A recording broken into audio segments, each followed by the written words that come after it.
From the Home Slice News Center, this is the Daily Slice for Monday, June 6th, 2022. I'm D. Ray Knight. This is what's going on. Here is the latest on the war in Ukraine. Russia took aim at Western military supplies for Ukraine by launching airstrikes on Kyiv that it claimed destroyed tanks donated from abroad. Meanwhile, Vladimir Putin warned Sunday that any Western deliveries of long-range rocket systems would prompt Moscow to hit objects we haven't struck yet. The Russian leader's cryptic threat of a military escalation did not specify what the new targets might be, but it came days after the United States announced plans to deliver $700 million of security assistance for Ukraine. Those weapons include 4 precision-guided medium-range rocket systems, as well as helicopters, Javelin anti-tank weapon systems, radars, tactical vehicles, and more. In news closer to home, Tuesday is primary election day in South Dakota. Statewide races on Tuesday's ballot include Republican primaries for governor, U.S. House, and U.S. Senate. In Rapid City, there are also races for city council and school board. Polls open at 7 a.m. and close at 7 p.m. Absentee voting is available until 5 p.m. tonight. The state will release $20 million in bond money to the Trans-Canada Keystone Pipeline Partnership.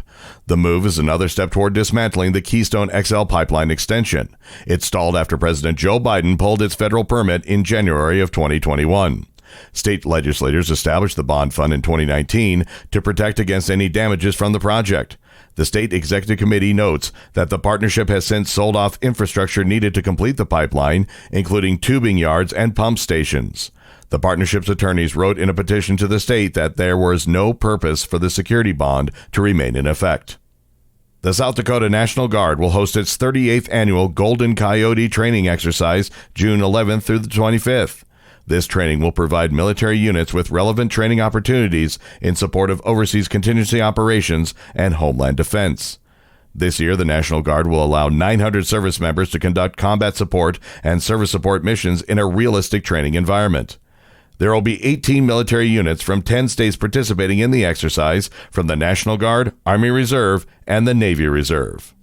With national news, here's Amy Rose. When leaders gather this week in Los Angeles at the Summit of the Americas, the focus is likely to veer from policy issues like migration, climate change, and inflation, and instead shift to something Hollywood thrives on: the drama of the red carpet. Mexican President Andrés Manuel López Obrador tops a list of leaders threatening to stay home to protest the U.S. exclusion of authoritarian leaders from Cuba, Nicaragua, and Venezuela. Experts say the event could turn into embarrassment for the Biden administration. Some progressive Democrats have criticized it for bowing to pressure from exiles in the swing state of Florida and barring communist Cuba.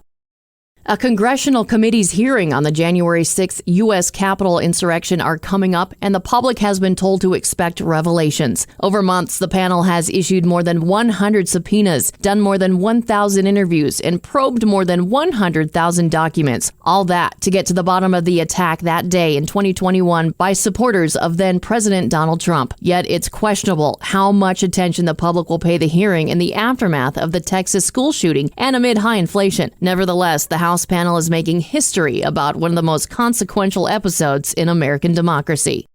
The U.S. Air Force changed its procedures to move the U.S. Space Command from Colorado to Alabama after President Donald Trump's re-election loss in 2020. That's the finding of a new report from the Congress General Accounting Office. The report says Trump was at the White House meeting when the decision was made, but the report says participants don't agree on who made the decision. Colorado lawmakers used the report to call on President Joe Biden to keep the command's headquarters in Colorado Springs. U.S. Senator Richard Shelby of Alabama insists the decision to move the Space Force headquarters was correct. Your weather forecast from the Home Slice Weather Center. We have a potential for severe thunderstorms today and a high of 65. Thunderstorms possible tonight with a low of 48. And that was your Daily Slice for Monday, June 6th, 2022. The Daily Slice is a production of Home Slice Media Group, hosted by D. Ray Knight with Amy Rose and Chrissy Davies. Executive producer Mark Houston. Engineered by Chris Jacquez. I'm D. Ray Knight. Have a great day.